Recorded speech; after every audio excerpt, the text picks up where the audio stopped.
Labadiena, esu Simas ir aš būsiu turbūt pirmasis žmogus pasaulyje, kuris padaro šio monitoriaus apžvalgą lauke. Aš asmeniškai labai džiaugiuosi. Gal normaliai pašnekam. Jeigu girdėsit chebra garsą lauke, reiškia pravažiuoja mašinas. Aš esu kieme ir šiandien mes padarysime Samsung Odyssey OLED G8 monitoriaus apžvalgą lauke. Pamėginsiu čia ir sumesti vieną kitą partiją, bet pirmiausia turbūt mes pasidarom unboxingą. Dėžutė jau čia pasidėjęs. Samsungai, kaifas dirbti su jumis ir išbandyti jūsų produkciją, kai dar niekas to negali padaryti. Atidarom.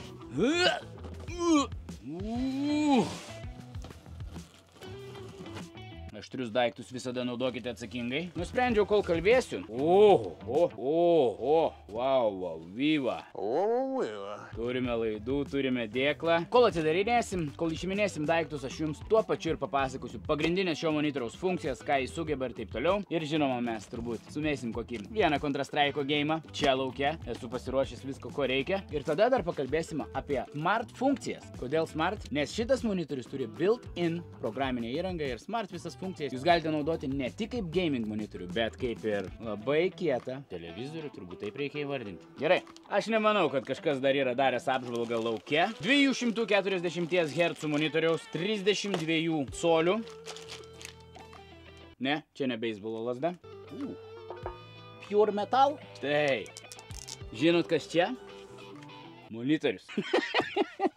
Pultelis turėjau omeny. Ir iš karto vienas labai geras dalykas Samsungas jau ne pirmą kartą daro su savo pulteliais, tai yra saulės baterija.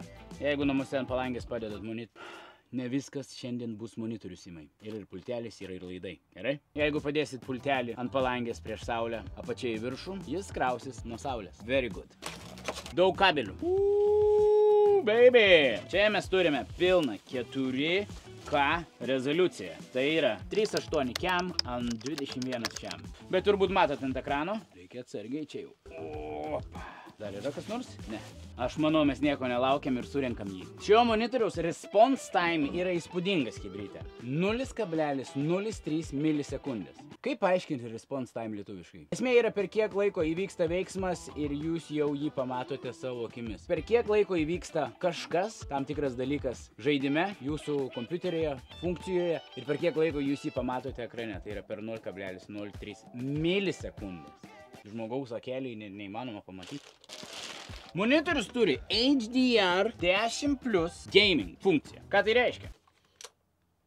Perfect. Tai kas ta HDR10+ gaming funkcija? Bitė vėl atskrido? Tik didoka čia tokia. Ai, kamanė. Nekando. Tai ši funkcija jums leis netgi tamsiausius kampelius, pavyzdžiui, tokiuose žaidimuose kaip Call of Duty Warzone. Žinot, kai būna įbėga į namą ir namų kampe tamsa ir jūs nemato to rose skino ar kažkokio, kur pasislėpęs varžovas. Tai su HDR10+ gaming funkcija jūs galėsite pasišviesinti būtent tamsiasias, tai tik tamsiasias vietas. Arba kažkur yra per šviesu, tai jūs šviesiasias vietas galėsite patamsinti. Susirasti vidurinį balansą, kad viską aiškiai matytumėte. Aišku, monitorius puikiai draugauja su Nvidia kortom, nes turi G-Sync ir visi tie bairiukai veiks jums 100%. Viskas? Nu, atrodo kietai, kaip iš galo. Pronto, trek, biš kadrą pasitvarkyt, nu ką, gražio produkcija atrodytų čia pas mus, juk taip mes reprezentatyvę dirbam. Gerai, tęsiam. Vėliau aš jums paaiškinsiu iš tikrųjų, kaip jaučiasi anti-glare funkcija. Ar principai, ką ta funkcija daro, tai nuima atspindžius. Specialiai išėjau į lauką pamėginti pageiminti įsijungti monitorių, kad pažiūrėti. Probas kaimynus loja. Mašinos važiuoja, bitės skraido, bažnyčios varpai gaudi. Labai gerai. Tai žodžiu, Samsungas turi šitą monitorių anti-glare funkciją. Vėliau pasakysiu, kaip jį jautėsi, kaip pageiminsiu. Ką mes šį turim? Mes turime daug jungčių. Mes turime DisplayPort 1.4. Turime net 2 HDMI 3.0. Vieną iš jų turi ARC funkciją. Turime 2 standartinius USB lizdelius ir vieną USB Type B, man atrodo, 3.0 port. Tai čia pačiam monitoriui prisijungti prie kompo, kad jis veiktų tvarkingiau ir stabiliau. Ir žinoma, mes turime DC, tai DC yra įjungti į srovei. Įjungti, kad būtų. Dar dėl viso ko pasitikrinau apačiai pažiūrėti, ar nėra jokių kitų jungčių, bet nėra. Tai turime šias visas jungtis. Tai mes toj 1, 2, 3 jungtis išnaudosim prisijungti prie kompiuteriaus, nes reikės šiek tiek pageiminti. Bet aš dabar norėjau paklausti Samsungo, noriu akmenėlį Samsungą jums į daržą įmesti. 2024 metai mes turime visas šitas jungtis. 2 USB. Kur Type-C jungtis? Bent vieną Type-C reikėjo pakeisti paprastų USB. Arba tos paprastos USB jau išimti ir įdėti abu Type-C. Jau ant kito modelio aš nebenoriu matyti jau USB paprastų. Jau viskas. USB era baigėsi. Kaip flopikų. Nu, tai monitorius iš pažiūros tikrai atrodo futuristiškai. Panašus į Odyssey seriją, nes ne pirmas monitorius iš Odyssey, kur apžvelgiu, atsimenu tą ilgą, didelį monitorių dar apžvelgiau. Dizainas čia, kas yra? Kabelius aš galiu užvinioti ir juos, pavyzdžiui, taip už stalo, ne, monitorius stovi. Kabeliukai kur čia įsijungia, aš juos gražiai prasivedu, užkišu už čia. Nice. Ir jie tada leidžiasi už stalo ir jum negadina vaizdo ir jūsų svečiam negadina vaizdo. Pliusas, tai va, toks metalo išvaizdos. Ne metalas, čia va metalas, čia ne metalas, bet toks metalo vizualą turintis dizainas. Tikrai atrodo kietai. Šonai labai ploni. Procesorius, kaip suprantu, didžioji dalis jo stovi čia, taip, nes jis turi savo integruotą operacinę sistemą, kur visas smart funkcijas galėsite atlikti ir taip toliau, tai apie jas vėliau pakalbėsim. Labai svarbu paminėti, kad būna, jeigu turi savo procesorių, gali pakaisti, gali pašilti, todėl Samsungas yra integravęs savo cooling sistemą. Čia viskas taip cirkuliuoja, jeigu pradeda monitorius šiek tiek kaisti. Ir ankstesniuose modeliuose, man atrodo, žmonės yra sakę, yra gavę tą vadinamai burn-in. Tai jeigu jūs monitoriaus nenaudojate heavy komerciniams tikslams ir ne overclockinat ir jeigu nekilinat to monitoriaus, jeigu tiesiog naudojat savo kompiuteriniam žaidimam, darbui, filmam žiūrėti ir taip toliau, tai visiems monitoriams Samsungas siūlo burn-in garantiją ir jūs nepergyvenkit, kad kažkas įsiburnins. All sorted. Gražuolis. Gerai, gerbėmieji, bandau viską susijungti, kai susijungsiu, jums tai iš viso bus taip. Nu ką, pirmą kartą geiminsim. Ant stalo supratau, kad mano mausas negerai veikia, bet ko, raudonkepuraitį dar neišgelbėjo. Varom kokį, nežinau, deathmatch'ą, varom naują dūstą. Taigi 1,3 gigo update'as buvo.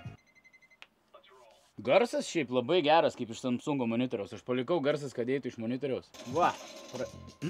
Nu gerai, 1 ant 1. Dar man raudonkepuraitė šiaip yra visai kitaip lošti. Ne, tikrai ne mousepadas. Bet šiaip hibridė. Aš pirmą dalyką, dėl ko norėjau įsijungti, pasižiūrėti, kaip atspindžiais laukia monitorių įsijungęs. Aš žiūriu į visus kampus. Jokio atspindžio niekur nematau. O kai juodas ekranas buvo. Kai juodas ekranas buvo, gal biški. Klišas. Aš irgi deathmatch'ų nemoku lošti. Bet vaizdas koks geras. Aš 4K rezoliucijos CES'o nesu lošęs. Taip crispy viskas atrodo. Gaming experience'as tikrai. Prisijungus, pavyzdžiui, kokią nors galingą konsolę. Prisijungus, labai galingą kompiuterį. Man reikia paminėti, kad mano kompiuteris, kurį esu prijungęs, nėra pats galingiausias. Tai yra atneštas laptopas iš lauko. Tada internetas, biški irgi matau, yra pingo. Man vis tiek naudoju dabar nuo mobilaus pasijungęs hotspotinu. Bet ir tai veikia, va, žiūrėkit, tokius čia lengvai. Nu, biški sunkiau, bet, wow, pasižiūrėti, aš nežinau, kokie palmės gerai matosi. Well, we do that as well. Manau, galim grįžti į main menu. Na tai šiek tiek pašaudžius, pageiminus, galiu pasakyti, kad viskas veikia sklandžiai. Patinka, kad jis yra 32. Mano 27, man atrodo, yra įprastas, ko pripratęs. Vakas, biški, galvau, kaip didelis atrodo, viską matau. That's what she said. 2 Hz. 4K monitorius, rimti reikalai. Tai galvoju, kol neišjungiau game'o, pažiūrim į tas smart funkcijas. Kaip mums čia su juo elgtis. Home. Aha, čia iš karto aš įsijungiu hubą. Norit grįžti į savo PC? Tai va, žiūrėkit, tiesiai pasirenkat PC ir viskas. Workspace, Smart Things, Easy to Connect, Remote PC, visos Samsungo funkcijos ir taip toliau, kas veikia yra. Prisijungu su savo profiliu, aš dabar nejungsiu turbūt dėl lietaus. Ai va, Home. Galite prisijungti prie visų savo. Netgi Go3 yra. GeForce Now, Disney Prime, Netflix, YouTube, visos video streaminimo platformos, iš karto shortcutai. Nice. Tai ta funkcija, nežinau, kiek jinai yra naudinga, jeigu gameris nusiperka šitą. Nes gameris dažniausiai, jeigu jau perka tokį brangesnį monitorių, jis turbūt turi tam dedikuotą televizorių. Bet gal Samsungas norėjo atsižvelgti į pagrindinį dalyką, kad jeigu žmogus neturi televizoriaus ir norėtų tą patį monitorių naudoti kaip smart dalykėlį namuose, tai galėtų. Tas yra labai gerai. Netflix, Disney, Prime Plus, Samsung TV Plus. Turi 4 dedikuotus mygtukus, monitor speakers, aišku, galite garsinti. Žaidime lėktuvas skrenda. Geri speakeriai monitoriui. Wow, nustebino. Štai, palaikius play mygtuko funkciją, jums atsidaro labai geras dalykas. Game'o žanras. Jūs pasirinkite galite, kokį žaidimą žaidžiate. RPG, Standard, Eco, First Person Shooter. O, melsvas toks. Man Eco labiau patinka. Custom, aišku, galite pasidaryti. Good. Virtual Aim Point. Samsungai, jūs čytus? Samsungas čytus įrašė. No scope vapus gali daryti. Jūs matote ekrano vidury, kas vyksta? Oh my goodness. O ką rimtai, žiūrovai, pakomentuokit, tu gali gauti baną už tai, kad naudoji virtual taikinuką, pavyzdžiui, ir tavo vapo nauscaupas yra nebe visiškas nauscaupas. Aspect ratio, ok, galima pasidaryti tam tikras rezoliucijas. Minimap zoom, neras, nes jeigu būčiau in-game įrodo minimapą, jisai detektintų minimapą ir aš galiu jį pasididinti dar papildomai. Gamingo džiaugsmas. Nice. Visokių papildomų dalykėlių galite įsijungti. Ir taip greitai galite persijungti į hubą, kur rodžiau prieš tai. Pasispaudžiate home, visos jūsų programėlės mėgstamiausios, LRT. Žiūrėkit, viskas gali būti vaikams, televizijos. Tie, kas vaikų turi, irgi gerai. Tėti, leis man apie savo kompiuterio filmuką pažiūrėti. Bam, įjungiai GO3 ar Netflix ar kažką kito. Ir tegul žiūri. Na ir mano verdiktas apie šį monitorių. Vienintelis prisikabinimas, kur radau, tai paminėjau iš karto.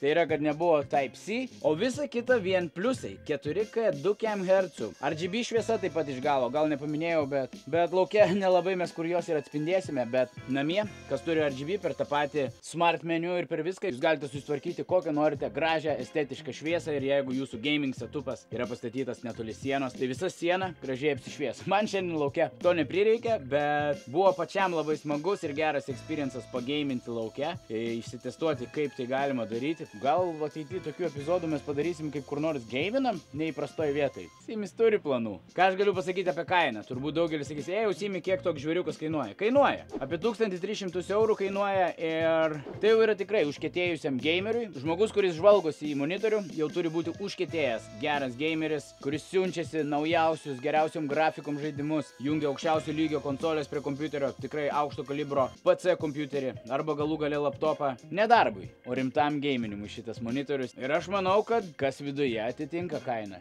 Ar jie pigi? Nemanau. Bet jeigu susidomėjai ir nori paskaityti apie šį monitorių daugiau, plačiau ir nuspręsti, ar tu nori jį įsigyti, linką žinoma paliksiu video aprašyme. Tai savo ruoštų noriu padėkoti Samsungui, kad leidžia man išbandyti savo produktus anksčiau laiko, iki tol, kol jie išvysta dienos šviesą. Gaila, kad anksčiau irgi negaliu pasidalinti su jumis. Yra tam tikros numatytos datos. Ačiū Samsungui dar kartelį.